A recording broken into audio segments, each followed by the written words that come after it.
Welcome back to morning live show. Telugu రాష్ట్రాల్లో ఎన్నికల మేనిఫెస్టోలు ఏమాత్రం అమలు కావట్లేదని చెప్పి ప్రతిపక్షాలు తీవ్రంగా విమర్శలు గుప్పిస్తున్న నేపథ్యంలో అసలు ప్రభుత్వ పథకాలు ఎంతవరకు అమలవుతున్నాయి అనే విషయం మీద ఇవాళ చర్చ కార్యక్రమం చేపట్టింది ఎన్టీవీ. దీనిలో మనతో పాటు చర్చలో కార్యక్రమంలో పాల్గొనడానికి ఈరోజు మంద జగన్నాథం గారు, టీఆర్ఎస్ నేత, మాజీ ఎంపీ వారు మనతో ఉన్నారు. తర్వాత లంకా దినకర్ గారు, టీడీపీ నేత, టీడీపీ అధికార ప్రతినిధి వారు కూడా మనతో చర్చలో పాల్గొంటున్నారు. అలానే అద్దంకి దయాకర్ గారు, తెలంగాణ కాంగ్రెస్ అధికార ప్రతినిధి వారు కూడా మనతో ఈరోజు చర్చ కార్యక్రమంలో పాల్గొంటున్నారు. తర్వాత శివరామరెడ్డి గారు, వైసీపీ మాజీ ఎమ్మెల్యే, అలానే ఎమ్మెల్సీ నేత వారు కూడా మనతో పాల్గొంటున్నారు. అసలు ముందు కాంగ్రెస్ దగ్గరికి వెళ్దామంటే అద్దంకి దయాకర్ గారు, పూర్తిగా కూడా అసలు ప్రభుత్వ పథకాలు ఏవి కూడా అమలుకు నోచుకోవటం లేదని చెప్పి గట్టిగా విమర్శిస్తున్నారు. అసలు ఎందుకు అంత గట్టిగా విమర్శించాల్సిన, అంటే నిజంగా ఎంత మేరకు కనిపిస్తోంది?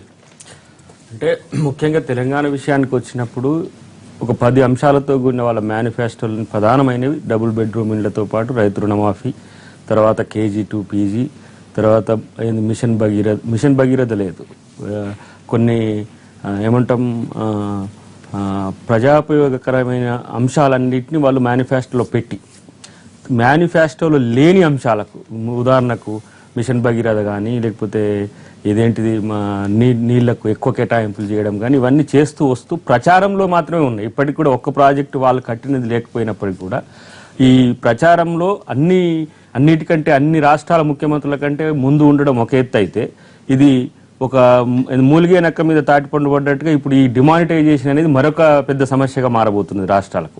అంటే వాళ్ళ రెవెన్యూస్ ఒకసారి మనం గమనిస్తే, ఈ సంవత్సరం వాళ్ళ బడ్జెట్ 1,29,000 కోట్ల సంథింగ్ పెడితే ఇప్పటికి వాళ్ళకు ఫస్ట్ హాఫ్కు 47,000 కోట్లే వచ్చిన పరిస్థితి ఉన్నది.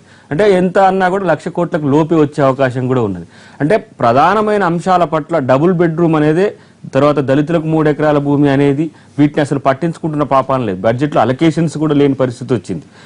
అంటే 2 రాష్ట్రాలు విడిపోయిన తర్వాత అటువైపునేమో డెఫిసిట్ రెవెన్యూ అని చెప్పి అక్కడ ప్రభుత్వం తప్పించుకునే ఒక ప్రయత్నం చేస్తున్నది.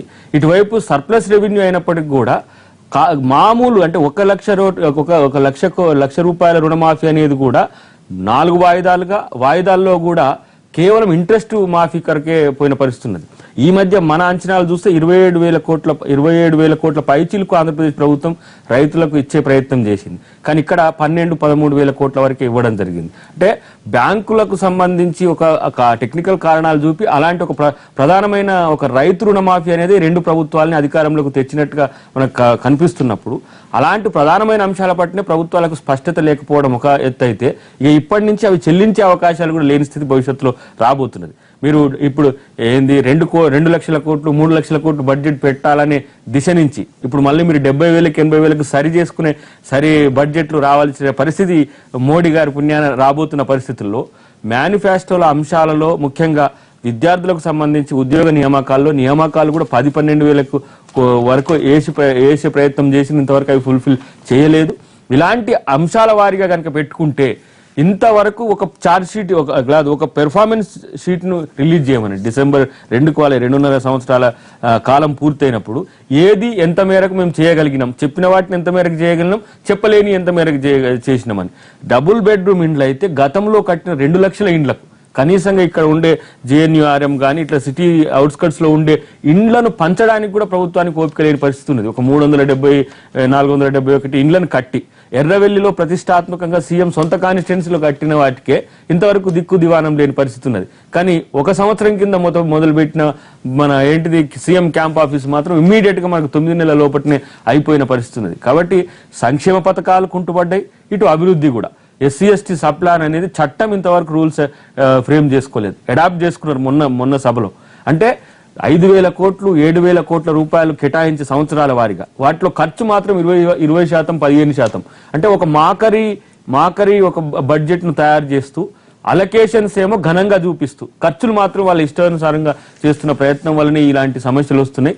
నేను అనుకుంటున్నా మేనిఫెస్టోలు అమలు చేయడానికి కాకుండా అవి ఎన్నికల ప్రచారానికి మాత్రమే 2 రాష్ట్ర ప్రభుత్వాలు వాడుకుంటున్నట్టుగా మనకు కనిపిస్తుంది. కాబట్టి ఇప్పుడు ఆయన ఏం చెప్తున్నారు, మాకు అమరావతి నిర్మాణం మాత్రమే చంద్రబాబు నాయుడుకు ప్రధానమైన అంశం కాబోతుంది, ఇక్కడ నీళ్లు తేవడమే ప్రధానమైన అంశం కాబోతున్న క్రమంలో 123 స్క్వాష్ అనేది అడ్డంగా చూపి రేపు ల్యాండ్ ఎక్విజిషన్ సమస్యగా మారిపోతున్న క్రమంలో ఏవో కాంగ్రెస్ వాళ్ళే ఆ భూమిని అడ్డుకున్నారు కాబట్టి మేము కట్టలేకపోతున్నాం అనే ఒక ప్రయత్నం చేస్తారు కాబట్టి జగన్నాథ్ ఇది గారు ఏమంటారు? పెర్ఫార్మెన్స్ మాత్రం వాళ్ళు ఏది ఎంతవరకు చేయగలిగినామో చెప్పాల్సిన అవసరం అయితే ప్రభుత్వాల మీద ఉందని నాకు అభిప్రాయం. ఇప్పుడు దయాకర్ గారు అయితే నిన్న ఉత్తమ్ కుమార్ గారు అయితే ఖచ్చితంగా చెప్తున్నారు పింఛన్లు అలానే పేదల సంక్షేమ పథకాలు ఏవి కూడా అమలు కావటం లేదు, ముఖ్యంగా మేనిఫెస్టోలో ఇచ్చినవి ఏవి అమలు కావట్లేదని. ప్రతిపక్షం అనేది తప్పకుండా ఏం కాదని అంటూనే ఉంటారు, ఆఖరి నిమిషం దాకా కూడా ఏం కాదని అంటూ ఉంటారు. ఎన్నికలకి పోదాం అన్నప్పుడు ఖచ్చితంగా అన్ని అమలు అవుతున్నాయంటారు. చెప్పనేయండి, చెప్పండి. ఆయన చెప్పారు కదా, నన్ను కూడా చెప్పారు, ఈ నిమిషం వారుగా చెప్తాను నేను కూడా. ఇప్పుడు రైతుల రుణమాఫీ ఆయనే చెప్పారు, మేము ఇచ్చింది 16,000 కోట్లు అని చెప్పేసి ఇచ్చాం, 16 నుంచి 17,000 కోట్లు అన్నప్పుడు 12,000 కోట్లు రిలీజ్ చేసి ఆయనే చెప్తున్నాడు కదా. మిగిలింది ఎంత అంటే 1/4 అనే కదా, అంటే ఇది అమలైనట్టే కదా. అది ఇంట్రెస్ట్ ప్రభుత్వం తీసుకుంది, ఇంట్రెస్ట్ ప్రభుత్వం ఎంతైనా మేమే కడతామని బ్యాంకర్స్కి అష్యూరెన్స్ ఇచ్చిన వాళ్ళు రాసి కూడా ఇచ్చాం మేము. అది it's nothing to do with ఇది రైతు, ఇది దిస్ బిట్వీన్ ది గవర్నమెంట్. అదే మీరే చెప్తలేదు, ఇంట్రెస్ట్ కాదు, 12,000 కోట్ల రూపాయలు ఇంట్రెస్టే కట్టారా? జనం అర్థం చేసుకోవాలి. చెప్పిన మేము 16,000 కోట్ల రూపాయలు చిల్లర ఉన్నాయని అనౌన్స్ చేశాం. ఇది రైతుల రుణమాఫీ, దాంట్లో 37,000 కోట్లు. సరే మీరు అది అఫీషియల్ గా చెప్పింది 16,000 అందరూ ఒప్పుకున్నారు, బ్యాంకర్స్ ఒప్పుకున్నారు, బ్యాంకర్స్ మీటింగ్ లో ఒప్పుకున్నారు. 16,000 కోట్లని 4 విడతలు ఇస్తాను, ఇంట్రెస్ట్ మేమే కడతామన్నాం. కాబట్టి రైతుల దగ్గర మీరు ఛార్జ్ చేయొద్దని చెప్పడం జరిగింది. సో మీరు చెప్పిన దానికి it is evidence that 3/4 of the amount paid to the రైతులు. కాబట్టి మీరు చెప్పిన దాంట్లో ఏమాత్రం కూడా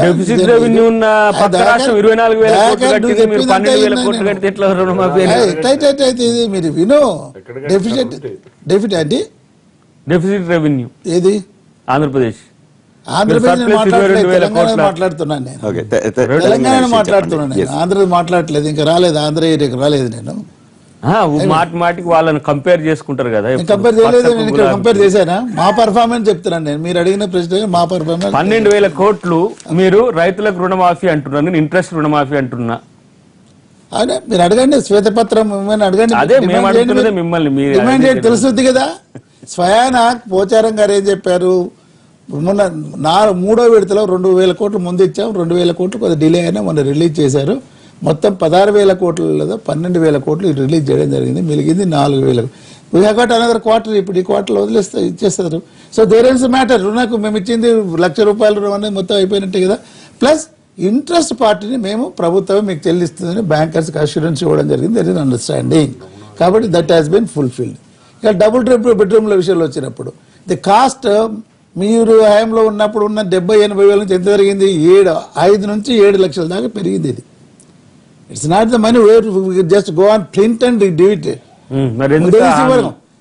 ప్రజలకు మంచి చేయాలి, ఒక మంచి వసతి గృహం ఇవ్వాలనే ఉద్దేశం తీసుకున్న నిర్ణయం. కాబట్టి డీలే అయినంత మాత్రాన దాని ప్రోగ్రామ్ కాలేదు. We got another 2.5 years time to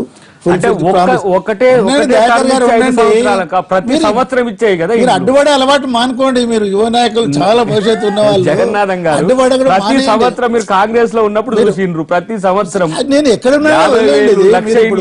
అనవాయితీ. ఏది ఏ అనుమతి? ప్రతి సంవత్సరం రిలీజ్ చేస్తారు. ఇక్కడ దెర్ ఇస్ క్లియర్ క్లారిటీ. 90,000 70,000 ఎక్కడ, 5 నుంచి 7 లక్షలు ఎక్కడ? రెవెన్యూ ఒకసారి రైతు రుణమాఫీ చేస్తారు 4 సార్లు, ఎవరు? మేము 4 సంవత్సరాలే మేనిఫెస్టోలో రుణమాఫీ చేస్తాను, ఒక్కసారి చేస్తామని చెప్పలే, ఎక్కడ కూడా చెప్పలే ఒక్కసారి చేస్తామని. మేము ₹1,00,000 లోపు రుణమాఫీ చేస్తామన్నాము. It is the prerogative the government, how it will clear అనేది. దానికి మీరు చెప్పినట్టు చేయాలంటే మిమ్మల్ని తీసి ప్రజలు అవతల పారేశారు, మీరేమే చేస్తారు? మిమ్మల్ని కూడా అవతల పారేసినప్పుడు చూద్దాం. చెప్పండి, కౌంట్ డౌన్ స్టార్ట్ అయిందని చెప్పి కౌంట్ డౌన్ ఎవరికి స్టార్ట్ చెప్పండి, పథకాలు డెఫినెట్ గా చెప్తాను, ఏం భయపడలేదు. ఇక్కడ చెప్పండి, చేసిన వాటి 3 ఎకరాల భూమి ఎన్ని లక్షల ఎకరాలు? 3 ఎకరాల భూమి లేదా ఎక్కడెక్కడైతే ఇప్పుడు మీలాంటి వాళ్ళే దాన్ని ₹1,00,000 ఉన్న దాని లేదా 7 లక్షలు 8 లక్షలు పెడితే గవర్నమెంట్ నెగోటియేట్ చేస్తా ఉంది. ఈవెన్ ఈ గవర్నమెంట్ 7 లక్షల రూపాయలకు పోయి కూడా పెట్టేసి కొని ఇచ్చారు. ఇది ఎస్సీలకు ఇచ్చింది అట్లా 7 లక్షలు కూడా అవసరం ఉన్న దగ్గర కొని ఇచ్చారు. అది so it is a continuous process. It is a continuous process. అయితే it is never ending phenomena. ఇటువంటివన్నీ అక్వైర్ చేయడం, ఇవ్వడం, ఎలిజిబిలిటీకి ఇవ్వడం జరుగుతూనే ఉంటాయి. ఇవన్నీ ఇట్ ఇస్ ఎకరాలు భూములు. తర్వాత కేజీ టు పీజీ దాదాపు ఇప్పటికి లేదా కేజీ టు పీజీ దాదాపు 450 నుంచి 500 రెసిడెన్షియల్ పాఠశాల అనేది ముస్లిమ్స్ కానీ ఎస్సీలకు కానీ ఎస్టీలకు కానీ బీసీలకు కానీ sanction and taken off that program is taken off. దాన్ని అడ్మిషన్స్ కూడా ఈ సంవత్సరం మొదలు పెట్టాం. Though we don't have the official మా బిల్డింగ్స్ లేకున్నా కానీ ఈ క్రమంలో మొదలు పెట్టాం. అండ్ ఆల్సో గ్రౌండ్ లెవెల్లో టీచర్ వ్యవస్థని ఈ యొక్క కేజీ టు పీజీ మీడియం చేయని దీంట్లో తయారు చేయాల్సిన అవసరం ఉంది కదండి. Will it not take time? ఎన్ని టీచర్ పోస్టులు వేసింది సార్ ప్లీజ్? ఏది ఇప్పుడు అనౌన్స్ చేయలేదా? 62,000 పోస్టులు మీరు అన్నారు, ఉద్యోగాలు అన్నారు కదా, ఇప్పటికి 62,000 పోస్టులు ఎక్కడ లేదా సర్వీస్ కమిషన్ అనౌన్స్. కానీ నిన్న రేవంత్ రెడ్డి గారు అంటున్నారు యూనివర్సిటీలో కొన్ని వేల పోస్టులు ఖాళీ ఉన్నాయి, ప్రొఫెసర్ పోస్టులు ఖాళీ ఉన్నాయని చెప్పి. అట్లానే రేవంత్ రెడ్డి గారు ఇక్కడ మాట్లాడితే అక్కడ కూడా అదే జరుగుతుంది అవతల తెలుగు రాష్ట్రంలో. ఎందుకు కావట్లేదు మరి? రేవంత్ రెడ్డి గారు రెఫరెన్స్ తెలుగుదేశం వచ్చింది కాబట్టి నేను మాట్లాడుతున్నాను, లేకపోతే ఆ మాట అనేవాడిని కాదు నేను. అయితే ఇప్పుడు నిన్న ఫస్టే చెప్పా, పొలిటికల్ ఆపోజిషన్ పార్టీలకు మాట్లాడే వాళ్ళకి ఏంది ఏదో ఒకటి మాట్లాడాలి ప్రజలకు కాబట్టి మాట్లాడుతూ ఉంటారు. మేము డెఫినెట్ గా వీఆర్ వెరీ కాన్షియస్. మేము ఇచ్చిన హామీలను కనుక మాకు ఇచ్చిన 5,000 లోపు చేయకపోతారంటే మాకు జరగబోయిందో మాకు బాగా తెలుసు. We're very conscious of that. కాబట్టి చాలా జాగ్రత్త దానికి మా కార్యక్రమం మేము చేసుకుంటూ పోతాం. మీరు 5 ఏళ్ల తర్వాత వెళ్ళండి, మీరు ఏం చేయలేదు, ఓట్లు అడగండి, ప్రజలు వేస్తే అప్పుడు మీరు గెలిస్తే అప్పుడు మా పీరియడ్ 5 సంవత్సరాల లోపు మేము ఇచ్చిన మేనిఫెస్టో ఇంప్లిమెంట్ చేయాలి. That is any government. నువ్వు అనుకుంటే అయిపోయినా మీరు జీరో అయిపోయింది, మీరు పెద్ద జీరో అయిపోయినారు. అదే భ్రమలో ఉండండి.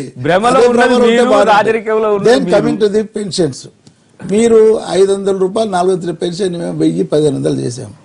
It's a financial burden in the government. మీరే చెప్పారు డిమానిటైజేషన్ సడన్ గా లేదా, ఏమి మూలుగా నక్క మీద తాటికి వెళ్ళాలి, అన్ని రాష్ట్రాలు మహారాష్ట్రమే కాదు. మహారాష్ట్ర డెఫినెట్ గా మాకు ఎక్కువ, మేము ప్రోగ్రాంలు ఎక్కువ చేయాలనుకున్నప్పుడు మాకు ఎక్కువనే పడుతుంది. దాన్ని అందుకనే హామీలు ఇవ్వడం వల్ల వచ్చే సమస్యలు మీకు ఇంకా. దయాకర్ గారు నేను మీరున్న పార్టీలో నేను గతంలో ఉన్నానండి.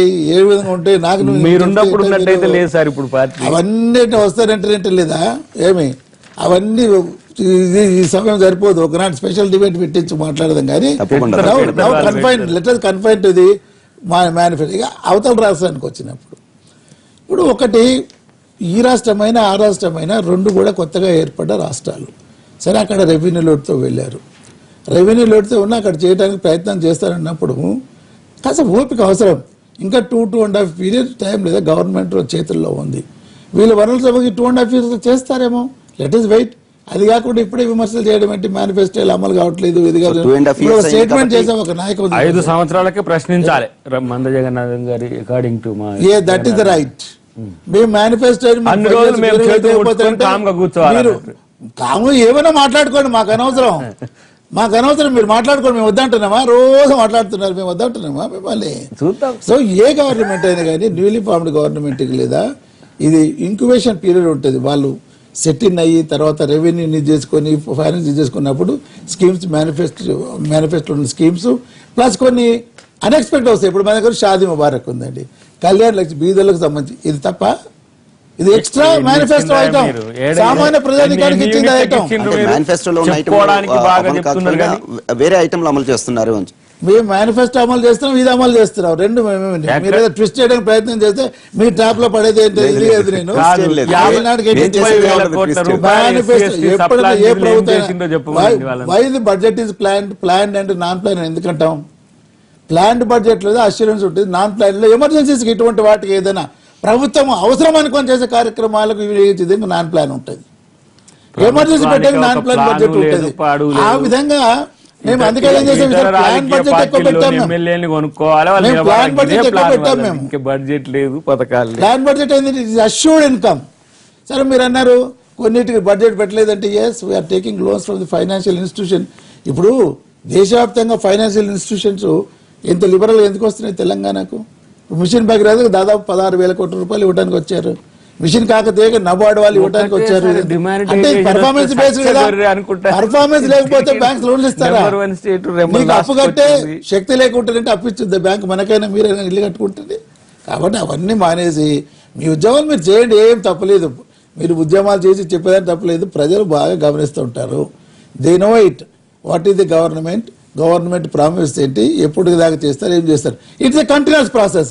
ఎవ్వరు ఏ గవర్నమెంట్ కూడా ఇవాళ చెప్పాం రేపటికే పూర్తి చేయలేదు.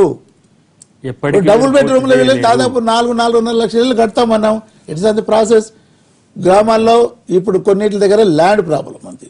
ల్యాండ్ అక్వైర్ చేయాలి కదా. అక్కడ కాస్ట్ ఇంక్రిమెంట్ డెఫినెట్గా లేదా, ఇట్ హాజ్ ఎఫెక్టెడ్. మేమేమి చెప్పట్లేదు కాదని చెప్పేసి, మేము కాస్ట్ ఇంక్రీజ్ చేస్తే కాబట్టి లేదా, ఇవి కాంట్రాక్ట్స్ వీళ్ళంతా లేదా కొద్దిగా వాళ్ళంతా ఎక్కువ డిమాండ్ చేయడము ఇవన్నీ జరుగుతూ ఉన్నాయి. వాటిని మొన్న సిమెంట్ వాళ్ళతో మాట్లాడి 230 రూపాయలకు సిమెంటు, తర్వాత ఇసుక ఫ్రీగా ఇస్తామంటున్నాం. So it will get speeded up now. Okay, కొంత సమయం పడడం అయితే గతంలో కట్టిన 2 లక్షల ఇండ్లకి ఏం చేస్తారండి చెప్పండి మీరు. ఏది గతంలో కట్టి ఉన్న 2 లక్షల ఇండ్లు ఏం చేస్తారు, ఏం చేయబోతుండ్రు? దాన్ని స్ట్రీమ్ లైన్ చేసి అర్హులకి ఎన్ని ఇస్తామని సంవత్సరాలు చెప్పారు పడుతుంది కదా. దానికి? పడుతుంది అది. ఎన్ని సంవత్సరాలు ఎందుకంటే దానిలో కేసులన్నీ అయినాయి కదా. మీ ఇల్లు మాత్రం 9 నెలలనే సరిపోతుంది. అది గవర్నమెంట్ ప్రభుత్వ భవనం, అది కేసీఆర్ భవనం కాదు. కేసీఆర్ భవనమే, అది ప్రభుత్వానికి అవసరం లేదు. వైఎస్ రాజశేఖర రెడ్డి పడగొట్టు కట్టలేదా? రాజశేఖర రెడ్డి పడగొట్టు కట్టలేదా? ప్రయత్నం చేయండి. మీ చేత కాకపోతే కట్టుడు తర్వాత 2 సంవత్సరాల తర్వాత మీరు ఎప్పటి వరకు కడతారో తెలియదు. కట్టి ఉన్న ఇండ్లు 2 లక్షల ఇండ్లు కట్టి ఉన్న ఇవ్వండి. కట్టడంలో ఉన్న వాటికి బిల్లులు ఇవ్వండి. వాటికి ఇందిరమ్మ ఇండ్లకి ఏం చేయబోతుందో చెప్పండి. అప్పుడు అలాట్మెంట్స్ అంటే లేదా, ఇల్లీగల్ గా లేదా, ఫ్రాడ్లెంట్ యాక్టివిటీ. ఎన్ని సంవత్సరాలు పడుతుంది? అనర్హులకు ఇవ్వరండి. ఏం చేస్తున్నావు? కాదో తెలియదు. మీరు చేసే తప్పులు రిపీట్ చేయాలా? మళ్ళీ మేమే చేయాలా ఆ తప్పుని? అరే తప్పులు చేసిన వాళ్ళు మీ ముందున్నారు. చేత కావట్లేదా మీకు? మొయినాబాద్ లో ఒక ఆయన 200 ఇండ్లు అలాట్ చేయించుకోండి, లేదా మొత్తం బంగ్లాలు కట్టుకున్నాడు. ఇంకా 2.5 సంవత్సరాలకు కూడా ఆయన ఎవరో తెలుస్తలేదా మీకు? ఎవరికి? ఆయన ఎవరో 2.5 సంవత్సరాల తర్వాత కూడా తెలుసుకుంటారు. దాని మీద యాక్షన్ అయింది. మేనిఫెస్టోలో అనేక అంశాలు ఉన్నాయి. అలానే ఆంధ్రప్రదేశ్ లో కూడా అనేక సమస్యలు ఉన్నాయని, ఆరోగ్యశ్రీ ముఖ్యంగా ఫీజు రియంబర్స్మెంట్ ఈ పథకాలు ఏమాత్రం అమలు కావటం లేదని చెప్పి జగన్ నిన్న ఆరోపిస్తున్నారు. శివరాం రెడ్డి గారు, ఖచ్చితంగా అంటే ఈ ఫీజు రియంబర్స్మెంట్ కానీ లేకపోతే ఆరోగ్యశ్రీ పథకాలు కానీ పూర్తిగా అమలు కావట్లేదంటారా? జగన్ నిన్న చెప్తున్నట్లుగా ఏమంటారు? అసలు ఎందుకు అమలు కావట్లేదని మీరు అనుకుంటున్నారు? మేము అనుకోవడం లేదండి, పబ్లిక్ గా జరుగుతుండేది చెప్తున్నా. మేము అనుకునేది ఏం ప్రతిపక్ష పార్టీగా అనుకునేది కాదు. ఇది పబ్లిక్ గా ఈ రోజు అక్కడ ఆంధ్రప్రదేశ్ లో పరిస్థితి ఏదైతే ఉందో, హాస్పిటల్కి పోయినారంటే హాస్పిటల్కి పోతే పట్టించుకునే పరిస్థితి. ముందు డబ్బు పే చేయండి, మీరు మళ్ళా వస్తే మీకు రిటర్న్ ఇస్తామనే సందర్భాలు కూడా చాలా మంది ఉన్నారు. ఆ డబ్బు కట్టలేక తిరిగి ఎక్కడో ప్రైవేట్ దాంట్లో చూసుకొని చనిపోయిన వాళ్ళు కూడా చాలా మంది ఉన్నారు. ఈ రోజు ఏ కార్పొరేట్ హాస్పిటల్కి పోయినా, ఫర్ ఎగ్జాంపుల్ సుమారుగా ఆరోగ్యశ్రీకి 1000 కోట్లు కావాలంటే లాస్ట్ ఇయర్ వీళ్ళు అలాట్ చేసిండే 500 crores అన్నాడు. లాస్ట్ టైం బ్యాలెన్స్ 300 చిల్లర కోట్లు, 340-50 కోట్లు. మరి అలాంటప్పుడు ఇక ఈ బడ్జెట్ కేటాయించిన దానికి సరిపోతే ఈ సంవత్సరం వాళ్ళు ఎక్కడి నుంచి చేస్తారు చెప్పండి? హాస్పిటల్లో పట్టించుకునే పరిస్థితిలో ఈ రోజు పేదవారి ఆరోగ్యం అంటే ఆంధ్రప్రదేశ్ కు ఉండే పోతే పోండే పరిస్థితి. ఫీజు రియంబర్స్మెంట్ ఈ రోజు ఎన్ని కాలేజీల్లో చేర్చుకుంటున్నారు? అడగండి, ముందు డబ్బు కట్టండి, మాకు వస్తే మీకు ఇస్తామంటుంటారు. వాడు డబ్బు కట్టే పరిస్థితే పేదవాడుకుంటే ఆయన కట్టుకుంటాడు కదా, వాళ్ళు దీన్ని ఎందుకు ఎక్స్పెక్ట్ చేస్తారు? అలాంటి పరిస్థితులకు ఈరోజు బతకడమే, ఒక పూటకు జరగడమే కష్టమైపోయింది. కరువు గత 2 సంవత్సరాల నుంచి కరువు విపరీతంగా ఉంది. అంటే అంతకుముందు 3-4 ఏళ్ల నుంచి. ఈ రోజు పరిస్థితుల్లో ఇంకా అధ్వానం ఉండే ఈ ఇయర్ అందరికీ తెలిసిన పరిస్థితే. అలాంటప్పుడు మళ్ళా మీరు గోరు చుట్టు మీద రోకల్ పోటు అన్నట్లు ఏ హాస్పిటల్కి పోయినా అక్కడ పేదవాడికి న్యాయం జరిగే పరిస్థితి లేదు. పేదవాళ్ల కుటుంబాలు ఎవరైతే ఆర్థిక స్తోమత ఇబ్బందులు ఉన్నారో, మధ్యతరగతి కుటుంబీకులు కానీ, బిలో మిడిల్ క్లాస్ కానీ, పేదవాళ్ళు కానీ, అట్టడి స్థాయిలో ఉన్న వాళ్ళు కూడా పై చదువులు చదవాలంటే ఫీజు కట్టే పరిస్థితి ఇంకెక్కడ ఉంటుందో మామూలుగా మనం ఆలోచన చేయాల్సిన అవసరం ఉంది. అవే కాకుండా ఈరోజు చంద్రబాబు నాయుడు గారు ఏ హామీలు కూడా అమలు పరిచే పరిస్థితిలో లేడు. కేవలం కార్పొరేట్ సంస్థలు ఏవైతే ఉన్నాయో వాటి మీద దానికి వాళ్ళకి కావాల్సిన వాళ్ళ కోసమైతే కావాల్సిన ల్యాండ్ని కానీ ఇంకోటిని కానీ అక్కడ ఉండే పేద వాళ్ళని కానీ, యనమల రామకృష్ణ గారి బ్రదరు వాళ్ళంతా నిన్న చూసాం టీవీలో, అన్ని టీవీలో చూసినట్టున్నాం. మహిళలను పట్టుకుపోయి కొట్టుకొని ఇచ్చేసినా కూడా వాళ్ళ భూములు ఆక్రమించుకొని మాకు వేరే ఉపాధి లేదు అని అంటే ఈరోజు వరకు పట్టించుకునే పనిలే. అమరావతి అని ముఖ్యమంత్రి గారు ఎక్కడైతే 2-3 పంటలు పండే పరిస్థితి ఉందో ఆ ల్యాండ్ని తీసుకొని ఈరోజు నేను ప్రపంచంలోనే నంబర్ 1 ఇది చేస్తానంటున్నాడు. అంటే రాజధాని చేస్తానని అక్కడున్న వాళ్లకు కొంతమందికి మొదట్లో ఎవరికో కొంతమందికి మీకు గుర్తులు ఇస్తామని చెప్పడం జరిగింది. ఇప్పటి వరకు సరిగ్గా ఇచ్చిన పరిస్థితి లేదు. రైతు రుణమాఫీ ఇప్పటి వరకు ఎంత ఇచ్చారండి? నాకు తెలిసి దగ్గర 9,000 కోట్ల వరకు ఇచ్చినట్లున్నారు. 9 నుంచి 10 అంత తప్పితే ఈ 3 సంవత్సరాలు ఇంక ఉండేది 2 బడ్జెట్లే, అంతకంటే ఎక్కువ ఉండే పరిస్థితి లేదు. పుష్కరాల పేరుతో 1000 కోట్లు ఖర్చు పెట్టడానికి ఈయంతో డబ్బులు ఉన్నాయి. అలాగే శంకుస్థాపనలు చేయడానికి 100 కోట్లు ఖర్చు పెట్టడానికి డబ్బులు ఉన్నాయి. వృతాగా ఇక్కడ ఆయన విదేశాలు తిరగడానికి కోట్లాది రూపాయలు ఖర్చు పెట్టడానికి డబ్బులు ఉన్నాయి. వాళ్ళు ఇక్కడ 5 స్టార్ రోడ్లో 3 స్టార్ రోడ్లో స్టే చేయడానికి గవర్నమెంట్ డబ్బులు కట్టడానికి గవర్నమెంట్తో డబ్బులు ఉన్నాయి. అలాగే మన హైదరాబాద్లో ఉండే ఇంటికి కానీ ఆ సెక్రటరియట్కి కానీ 100 కోట్ల రూపాయలు దగ్గర వీళ్ళన్ని వేస్ట్ వృధా ఖర్చులు చేసేదానికి డబ్బులు ఉన్నాయి. టెంపరీ సెక్రటరియట్ అని 200 కోట్లతో ప్రారంభించిన దాన్ని ఈరోజు దగ్గర 800-900 కోట్లకు వచ్చే పరిస్థితి. అంటే టెంపరీ వాటికి అలాట్ చేసి దాంట్లో లాలూచిపడి తీసుకునే పరిస్థితిలోన అన్నిటికీ డబ్బులు ఉంటాయి. ఇరిగేషన్ ప్రాజెక్ట్స్ ఆ రోజు రాజశేఖర రెడ్డి గారు చేసినప్పుడు అదే, ఇప్పుడు ఫర్ ఎగ్జాంపుల్ మా అనంతపురం జిల్లాకు అదే హంద్రీనివా లేకపోతే తాగునీళ్లు కూడా వచ్చే పరిస్థితి లేదు. వాటి నుండే ఈరోజు నీళ్లు ఇచ్చే ఆ రోజు ఇది నీళ్లు అసలు వస్తాయా లేదా, ఇది ధనయజ్ఞం అని చెప్పారు. 45 టీఎంసీలు దాన్ని 5 టీఎంసీలు కుదించిన ఘనత చంద్రబాబు నాయుడు గారిది. మళ్ళా 40 టీఎంసీలు చేసిన ఘనత రాజశేఖర రెడ్డి గారు చేసి ఈ రోజు అనంతపురం జిల్లాలో తాగునీళ్లు కానీ కొద్దో గొప్ప పంట పండించుకుంటున్నారంటే కెనాల్ కింద పండించుకుంటున్నారంటే రాజశేఖర రెడ్డి గారి కృషి, ఆ రోజున కాంగ్రెస్ పార్టీ కానీ రాజశేఖర రెడ్డి గారు కానీ. అలాంటి పరిస్థితుల్లో చంద్రబాబు నాయుడు గారు ఏమి చేయక ఇప్పుడు వాళ్ళు రుణాలన్నీ మాఫీ చేస్తా అన్నాడు. దాన్ని పక్కకు పెట్టి 3000 రూపాయలు ఏదో ఫస్ట్ ఒక్కొక్క మహిళలకు డిపాజిట్ చేసి దాన్ని ఊరికే షూరిటీకి ఇస్తున్నానని చెప్పడం జరిగింది. ఇప్పుడేమంటున్నాడు, ఆ కట్టే రుణాలు ఎక్కడన్నా పోని పసుపు కుంకుమకి ఇస్తానని మళ్ళీ కొత్తది ఏదో ఒక ఇది ఇచ్చాడు. మా మహిళలకు పసుపు కుంకుమ స్కీమ్ ఏదో ఇస్తున్నాను, మీకేదో చేస్తున్నాను అంటే రోజు ఏదో ఒకటి చెప్పడం.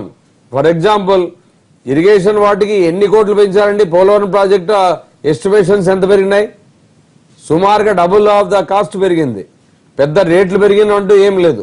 కానీ తనకు కావాల్సిన వాళ్ళకి ఎప్పుడైతే సెంట్రల్ గవర్నమెంట్ ఈయన హ్యాండ్ ఓవర్ చేసిందో సాంబశివరావు గారికి ఇమ్మీడియట్ గా 300-400 కోట్లు దగ్గర 500-600 కోట్లు పెంచడం జరిగింది. అంటే ఇప్పుడు 40 కోట్లు ఉన్న దీన్ని సీఎం రమేష్ గారు దగ్గర 120 కోట్లు పోయింది. అంటే 100 కోట్లు పెంచుకుంటూ పోవడమేనా? ఎంత మనకుండే లోటు బడ్జెట్ లో కాదని చెప్పేది ఆయన చెప్తాడు. ఇప్పుడు అన్ని రాసుకున్నాడు, పెద్ద ఫైల్ తెచ్చినాడు. ఇప్పుడున్న పరిస్థితుల్లో లోటు బడ్జెట్ ఉంది అని చెప్తూ మనకి లోటు బడ్జెట్ ఉందని చెప్తూ వృథా ఖర్చులు అవసరమా? మీరే చెప్పండి. మనకు ఇప్పుడు కావాల్సిన దానికంటే ఎక్కువ తక్కువ ఉంటే మనం ఏం డబ్బులు ఖర్చు పెట్టినా పర్వాలేదు. మనకు ఉన్న దాంట్లో పొదుపుగా మనం ఏమైతే పెడితే మనకి ఇన్కమ్ సోర్స్ పెరుగుతుంది. ఇప్పుడు ఎక్కడైతే మనకి ప్రొడక్షన్ లేదో అక్కడ ప్రొడక్టివిటీ తీసుకోవాలా, అప్పుడు డెవలప్మెంట్ కావడానికి అవకాశాలు ఎక్కువ ఉంటాయి. ప్రొడక్టివిటీ వచ్చేదాన్ని ఏమో నిర్వీర్యం చేసి రాని దానికోసం 1000 కోట్లు ఖర్చు పెడితే, ఫర్ ఎగ్జాంపుల్ మా జిల్లా రాయలసీమలోనే నేను రైన్ గన్లు తెచ్చానని చెప్పి 165 కోట్లు దానికి ఏదో బడ్జెట్ లో పెట్టినారు. 165 కోట్లు పెట్టి దాంట్లో ఎన్ని ఎకరాలు ఆయన కొట్టిన వాటికి దిక్కు దివానం లేకుండా ఎండిపోయినాయి. అంటే ఒకసారి ఆలోచన చేయండి. ఈరోజు ఏ కార్యక్రమాలు చేసినా బాబు గారు చేసే కార్యక్రమాలు గత 9 సంవత్సరాలు తీసుకోండి, ఇప్పుడు తీసుకోండి, టెంపరీ బేసిసే, పర్మనెంట్ చేసే పరిస్థితే లేదు. కేవలం పట్టిసీమ కూడా 100 కోట్లు వస్తాయని దాన్ని పెట్టి నేను రాయలసీమ 120 టీఎంసీలు ఇచ్చానంటాడు. ఎక్కడ ఇచ్చాడో ఆయనకి తెలాలి. చెప్పండి. ఇప్పుడు ఏంటంటే అడపా గడప కార్యక్రమాలు, అడపా ధర్నా కార్యక్రమాలు చేసుకోబోతే ఫేస్ కూడా కనపడాలి కదా, చెప్పుకోవాలి కదా. ప్రతిపక్షానికి ఉన్నటువంటి హక్కు అది చేయాలి. వాళ్ళు వాస్తవిక దృక్కోణంలో ఎక్కడైతే ఇబ్బంది ఉందో దాన్ని చెప్తే దాన్ని ఎప్పుడూ కూడా అటెంప్ట్ చేసి సెట్ చేసుకునేటటువంటి ప్రయత్నంలోనే ప్రభుత్వం ఉంటుంది. అయితే మాట్లాడే ప్రతి మాటలో కూడా మీరు గడిచిన 2.5 సంవత్సరం చూస్తే కార్యక్రమం ప్రారంభించే ముందు అడ్డు తగలటమే, చేసేటప్పుడు అడ్డు తగలటమే, అయిపోయిన తర్వాత కూడా దాని గురించి నాలుగు గడుచుకుంటూ కూడా మాట్లాడే విధానాలు గమనించాం. అయితే నిన్న ధర్నాకి వెళ్ళారా? కరెక్ట్. ఆరోగ్యశ్రీ కింద గతంలో మీరు 900 వ్యాధులకి సంబంధించి ఆ రోజున 10 సంవత్సరాల కాలంలో మీరు చేసినటువంటి సమయంలో, అది కూడా మొదటి 2.5-3 సంవత్సరాలు అయిపోయిన తర్వాత రాజశేఖర రెడ్డి గారు తీసుకొచ్చి పెట్టి 900 వ్యాధులకి సంబంధించి మీరు అటెంప్ట్ చేశారు ఆ రోజు. ఇవాళ 1044 వ్యాధులకి దాన్ని పెంచడం జరిగింది. అంటే వద్దా సేవ విస్తృతపరచడం వద్దా? నెంబర్ 1.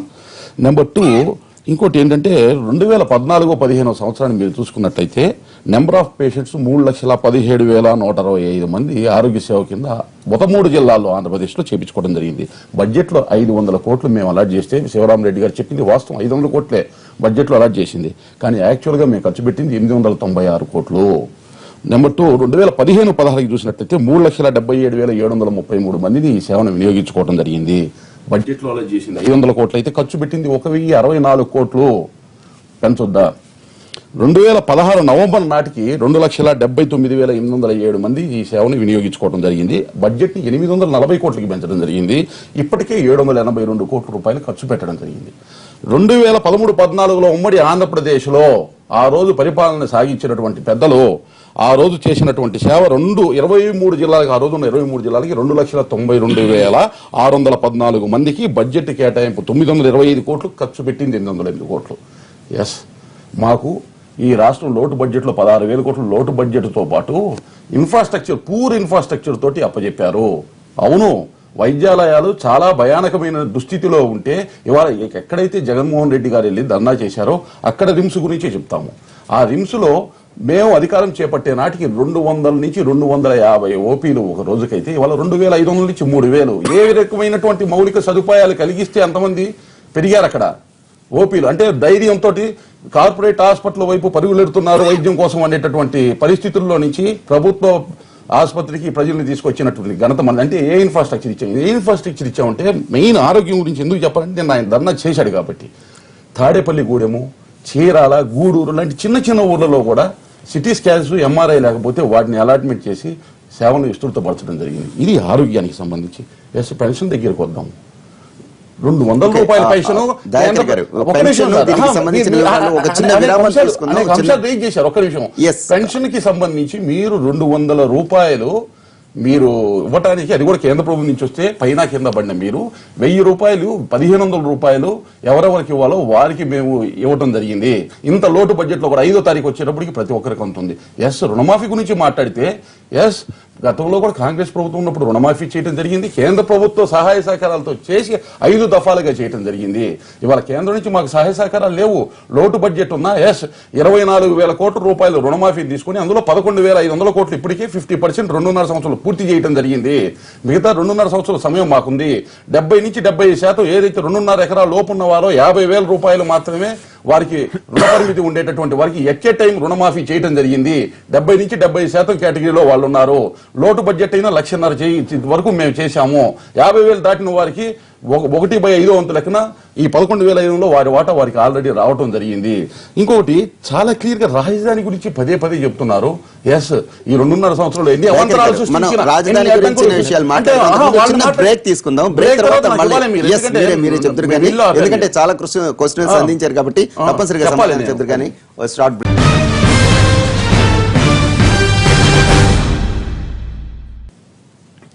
Welcome back. 2 తెలుగు రాష్ట్రాల్లో మేనిఫెస్టోలో ఇచ్చిన హామీలు ఎంతవరకు అమలవుతున్నాయనే దాని మీద చర్చ కార్యక్రమం కొనసాగుతోంది. దయాకర్ గారు, ఇందాక మిమ్మల్ని ఇంటరప్ట్ చేశారన్నారు. చాలా ప్రశ్నలు సంధించారు. సో చెప్పండి. రాజధానికి సంబంధించి గత 2.5 సంవత్సరం ఏం జరిగిందని మీకు తెలుసు.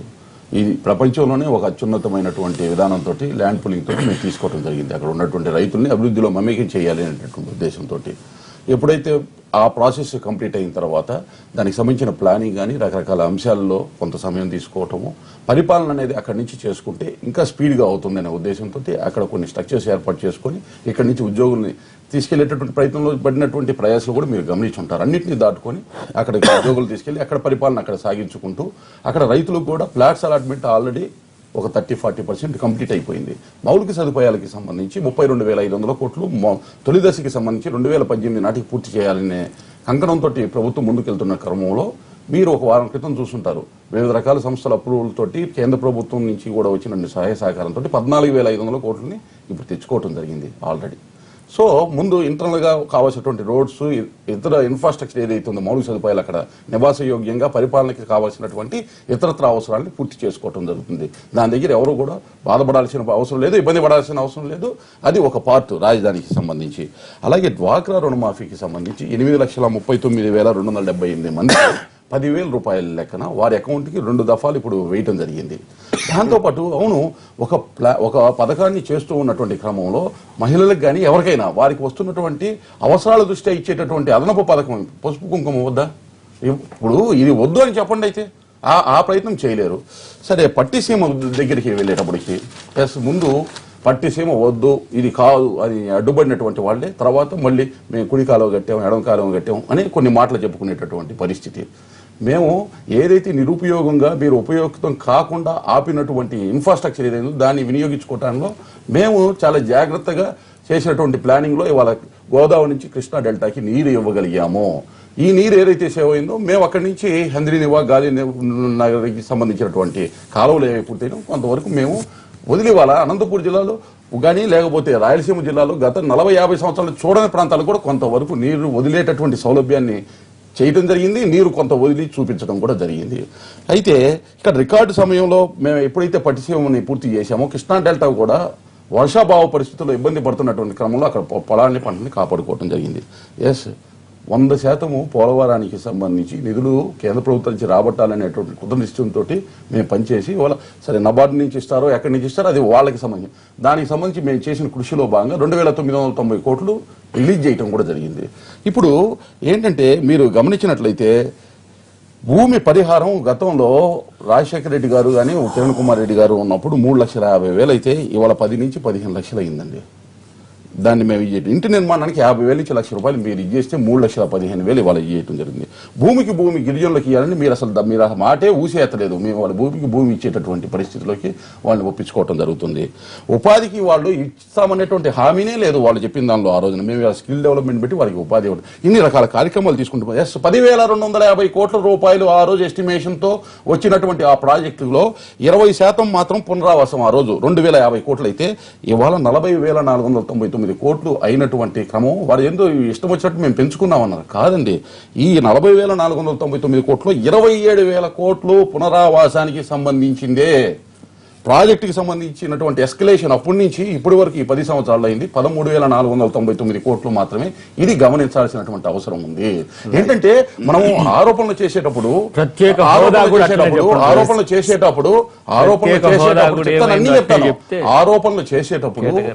జాగ్రత్తగా విషయంలోకి వెళ్లి చేస్తే బాగుంటుంది. ఎట్లా పడితే అట్లా ఇప్పుడు పునరావాసానికి ఇచ్చేదాన్ని కూడా ప్రాజెక్టులు మేము గతంలో కమిషన్లు తీసుకుని కాలువలో వేసుకొని పునరావాసాన్ని మర్చిపోలేదండి. మేము పునరావాసాన్ని తీసుకోవాలి. చాలా స్పష్టంగా చెప్పదలుచుకున్నాను. 9,250 కోట్లు ఈఏపీ ప్రాజెక్ట్స్ కింద ప్రత్యేక హోదా ఎప్పుడైతే ఇబ్బంది అవుతుందని కేంద్ర ప్రభుత్వం చెప్పిందో 9,250 కోట్లు ఇప్పుడు దాని గురించే చెప్తున్నాను. వారు ఇవ్వటం మాకు సాధ్య కాలేదు, ఇబ్బంది అవుతుంది అనేటువంటి 9,250 కోట్లు ఈఏపీ ప్రాజెక్ట్స్ తీసుకున్నాము. 33,000 కోట్లు ఈఏపీ ప్రాజెక్ట్ కింద అదనంగా ఇచ్చే రాజధానికి 4,000 కోట్లు ఇప్పుడు శాంక్షన్ చేశారు. అంటే అయితే మేము ఇప్పుడు వారు అడుగుతున్నటువంటి ప్రత్యేక హోదాకి సంబంధించి కూడా వారు ఈ క్రమంలో ఈ ఇబ్బందులు ఉన్నాయి. 14th ఫైనాన్స్ కమిషన్ నీతి ఏదో చెప్పుకున్నారు కేంద్ర ప్రభుత్వం. మాకు అక్కడ ప్రజలు దాని మాటన ఇబ్బంది పెట్టి నిధులు రాకుండా ఆపేటటువంటి విధంగా మేము చెయ్యము. ఏదో విధంగా నిధులు తెచ్చుకొని మేము అభివృద్ధి సాధించుకోవాలి. చట్టబద్ధత కూడా నిన్ను అడిగారు. ఏ అయితే ఉన్నాయో వాటికి సంబంధించినటువంటి అంశాలు చట్టబద్ధత కూడా అడిగారు. ఒకటండి, వితౌట్ అప్లికేషన్ ఆఫ్ మైండ్ నిన్న హైకోర్టు కామెంట్ చేసింది. ఆ విధమైన పరిస్థితులు అన్ని అంశాల్లో ఉండొద్దండి. అప్లై యువర్ మైండ్ చెప్తున్నారు. మేము పునరావాసం కోసము ఇవన్నీ మేము ఎక్కువ రేట్లు పెంచాం. పేరు వాడిది, నోరు వీళ్ళు, తినేది వీళ్ళు. ఎట్లా తింటారండి? రాజశేఖర రెడ్డి నువ్వు చెప్పినట్టు చెప్పండి సార్, ప్రజలకు ఇచ్చే రైతులకు ఇచ్చే డబ్బు తినడానికి అవకాశం ఉందా? చేస్తారా? ఇప్పుడు మన జగన్మోహన్ రెడ్డి గారు పోయినప్పుడు నువ్వు అంత ఫెసిలిటీస్ అన్ని కల్పిస్తే ఎందుకు వస్తారండి పబ్లిక్? మీరు ఒకసారి ఆలోచన చేయండి. ఈయన చెప్తున్నాడు ఆ రోజు రాజశేఖర రెడ్డి గారు ఆరోపణలు వస్తే ప్రతి ప్రాజెక్టు దగ్గర డైరెక్ట్ గా ఓపెన్ ఇది పెట్టినారు. మీరేమో నిరూపించండి అని. మరి ఈ రోజు చంద్రబాబు నాయుడు గారు పెట్టమనండి, నిరూపిస్తారో లేదో ఆ రోజు తెలుస్తుంది ఎట్లా చేశారో ఏమని. ఆ దమ్ము ధైర్యం ప్రజల నిర్ణయం అవన్నీ ఏదైనా ఉంటే చూస్తారు కదా.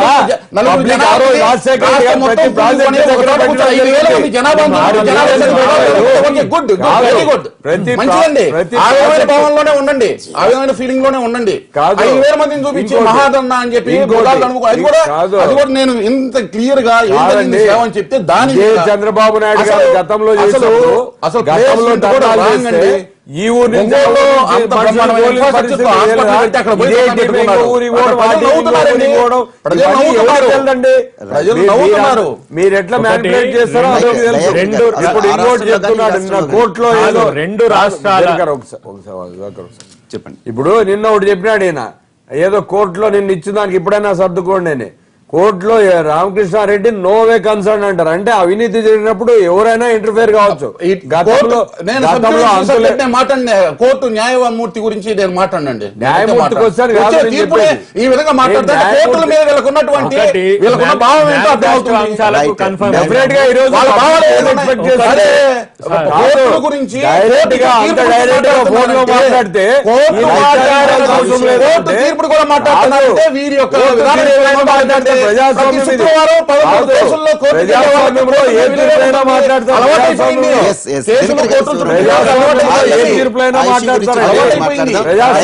మీరు చెప్పండి, రెండు రాష్ట్రాల్లో కూడా మేనిఫెస్టోలో ఎంతవరకు ఎంత శాతం అసలు అమలవుతున్నాయి అనుకుంటున్నారు? మొట్టమొదటిగా రైతు రుణమాఫీ సార్ ఎట్ ఏ టైం అనేది వాళ్ళు ఇచ్చిన హామీ, దాన్ని 4 దఫాలుగా చేసిండ్రు.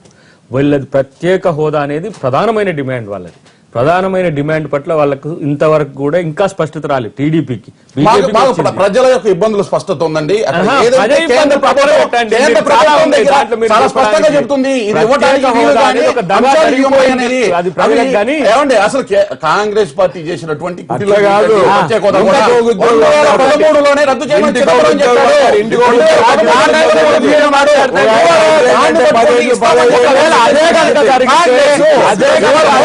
ఫస్ట్ కాంగ్రెస్ కాదు అదే ఎవరు అవసరం లేరు, అవసరం ఓకే. లేనున్నారు. అట్లా కాదు. ఒక్క నిమిషం. ప్రత్యేక హోదా ప్రత్యేక హోదా ప్రత్యేక హోదా మీద దయాకర్ గారు ఒక్క నిమిషం ఆగండి. చెప్పినట్టు రెండు ప్రభుత్వాలే మాట్లాడుకుంటూ కూర్చుంటే ఆగండి, మీరు ఆగండి.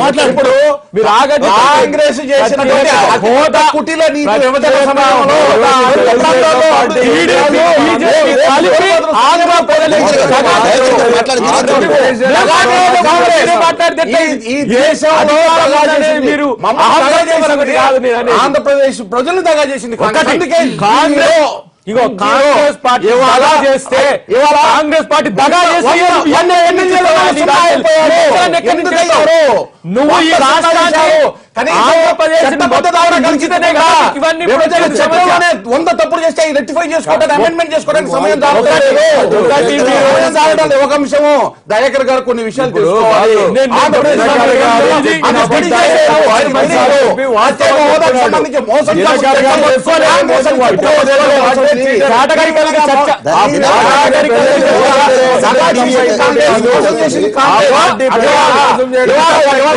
అని చెప్పి మాట్లాడితే ప్రజలు నమ్మే పరిస్థితి లేదు. గారు మీరు చెప్పండి.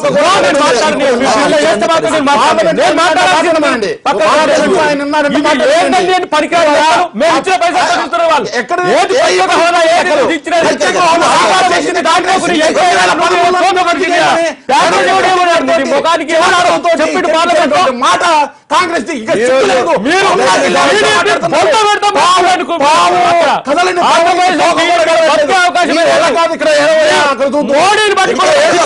పట్టుకొని ఇంకో చాలు ప్రజల్ని మీరు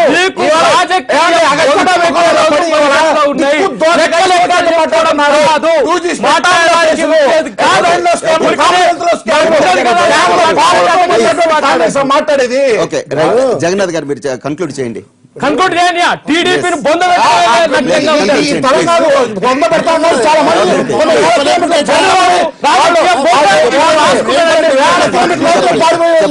అవినీతికి ఆలవాలం చంద్రబాబు, మోడీ, వీళ్ళిద్దరు ఆడిన నాలుగు 1000 రూపాయలు 500 రూపాయలు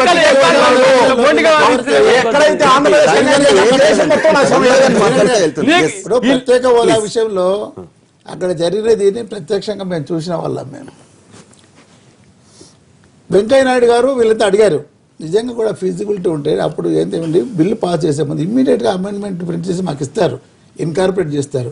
ప్రధానమంత్రి గారు ఎందుకు ఇన్కార్పొరేట్ చేయలేండి, ఇస్తామని ఎందుకు చదవలేదు అంటే ఫిజిబుల్ కాదని అర్థమే కదా. మీరు ఇప్పుడు కాంగ్రెస్ ప్రత్యేక హోదా మాట అప్పుడు ఎందుకు అవునండి ఆ రోజు అవునండి, ఎట్లా చెప్పిండండి? మందజగన్ గారు ఎట్లా చెప్పిండండి?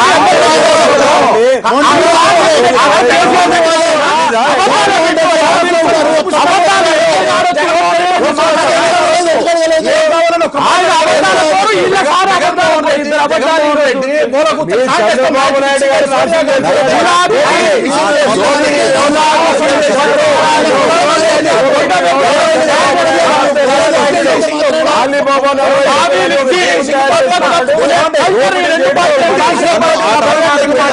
నెవర్ ఎండింగ్ తప్పనిసరిగా